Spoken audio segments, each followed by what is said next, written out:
بسم اللہ الرحمن الرحیم۔ ناظرین، دنیا میں جو کچھ بھی ہے اس سے ایک خاص وقت تک لطف اندوز ہوا جا سکتا ہے، پھر وہ فنا ہو جاتا ہے۔ رسول خدا صلی اللہ علیہ وسلم نے فرمایا، دنیا ایک پونجی ہے اور اس کی بہترین پونجی نیک عورت ہے جو آخرت کی تیاری میں معاونت کرتی ہے۔ نیک بیوی کی وضاحت نبی اکرم صلی اللہ علیہ وسلم نے یوں بیان فرمائی ہے کہ خاوند جب اسے دیکھے تو بیوی اپنے خاوند کو خوش کر دے، اور جب اسے حکم دے تو اطاعت کرے، اور اگر خاوند گھر پر نہ ہو تو بیوی اپنے نفس اور اس کے مال کی حفاظت کرے۔ شوہر کی اطاعت عورت کے لیے جنت میں ہمیشگی کی مسرت اور شادمانی کی ضمانت ہے، اور شوہر کے احکام کی خلاف ورزی اللہ پاک کی ناراضگی کا سبب بن سکتی ہے۔ مسلمان بیوی کو خاوند کی اطاعت کی اہمیت کو اچھی طرح سمجھ لینا چاہیے۔ حدیث پاک میں ہے کہ رسول خدا صلی اللہ علیہ وسلم نے فرمایا، جو عورت اپنے شوہر کی مطیع و فرما بردار ہو تو یاد رکھو اس کے لیے تمام مخلوق استغفار اور دعائیں مغفرت کرتی ہے،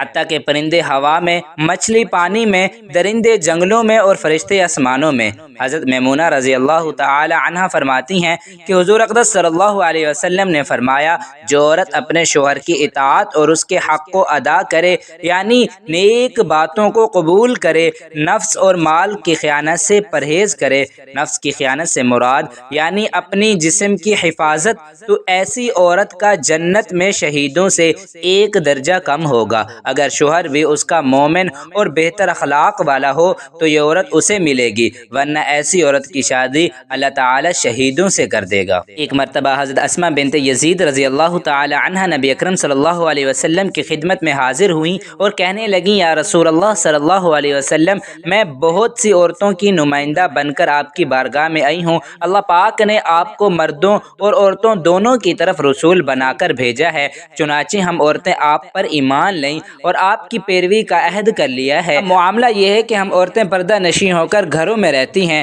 ہم اپنے شوہروں کی خدمت کرتی ہیں، ان کے گھروں کی رکھوالی کرتی ہیں، ان کے مال و متاع کی حفاظت کرتی ہیں، جبکہ مرد جمعہ کی نماز اور جنازوں میں شرکت کر کے اجر عظیم حاصل کرتے ہیں اور جہاد کے لیے جاتے ہیں۔ اگر جہاد میں غنیمت حاصل کریں تو امیر بن جائیں گے، اور اگر شہید ہو جائیں تو اللہ کے نزدیک زندہ رہیں گے اور اجر پائیں گے۔ وہ تو ہم عورتوں سے فوقیت لے گئے، اب سوال یہ ہے کہ ان مردوں کے ثوابوں میں سے کچھ ہم عورتوں کو بھی حصہ ملے گا یا نہیں؟ یہ سن کر آقا کریم صلی اللہ علیہ وسلم صحابہ کرام کی طرف متوجہ ہوئے اور ان سے فرمایا، دیکھو اس عورت نے اپنے دین کے بارے میں کتنا اچھا سوال کیا ہے۔ پھر آپ صلی اللہ علیہ وسلم نے اس خاتون سے فرمایا کہ تم سن لو اور جا کر عورتوں سے کہہ دو کہ عورتیں اگر اپنے شوہروں کی خدمت گزاری کر کے ان کو خوش رکھیں، یا اپنے شوہروں کے لیے بناؤ سنگھار کریں، یا حق شوہری ادا کر کے انہیں خوش کریں اور ہمیشہ اپنے شوہر کی خوشنودی طلب کرتی رہیں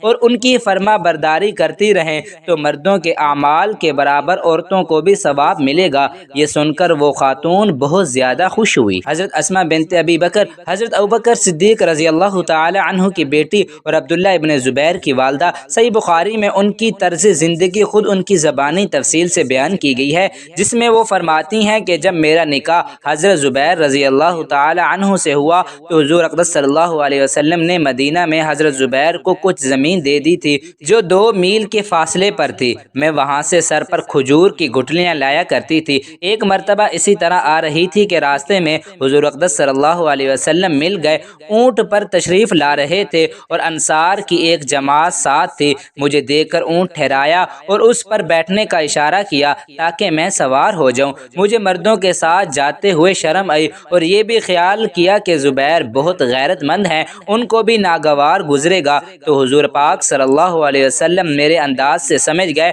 کہ مجھے اس پر بیٹھتے ہوئے شرم آتی ہے، تو آپ تشریف لے گئے۔ میں نے گھر آ کر حضرت زبیر کو سارا قصہ سنایا۔ حضرت زبیر رضی اللہ تعالی عنہ نے فرمایا، خدا کی قسم تمہارا سر پر گھٹلیاں لاد کر لانا میرے لیے اس سے زیادہ گراں ہے۔ اس کے بعد میرے والد حضرت ابوبکر نے ایک خادم جو حضور پاک صلی اللہ علیہ وسلم نے ان کو دیا تھا میرے پاس بھیج دیا، جس کے بعد گھوڑے کی خدمت سے مجھے خلاصی مل گئی، گویا کہ بڑی قید سے آزاد ہو گئی۔ اس واقعے سے معلوم ہوا کہ گھریلو کام کاج عورتوں کو کرنا چاہیے، کھانا پکانا ہو یا جھاڑو وغیرہ لگانا ہو، خصوصاً اگر شوہر کا ہاتھ تنگ ہو، وہ کسی خادم یا خادمہ کا انتظام نہ کر سکے۔ حضرت علی رضی اللہ تعالی عنہ فرماتے ہیں کہ میں نے اور فاطمہ نے کام کام کی تقسیم کیے ہوئے تھے، باہر کے کام میرے ذمے اور گھریلو کام حضرت فاطمہ رضی اللہ تعالی عنہا کے ذمے تھے، اور یہ کہ عورتوں کو چاہیے کہ کچھ سینہ پرونا بھی سیکھا کریں تاکہ چھوٹے موٹے سلائی کے کام گھر میں ہی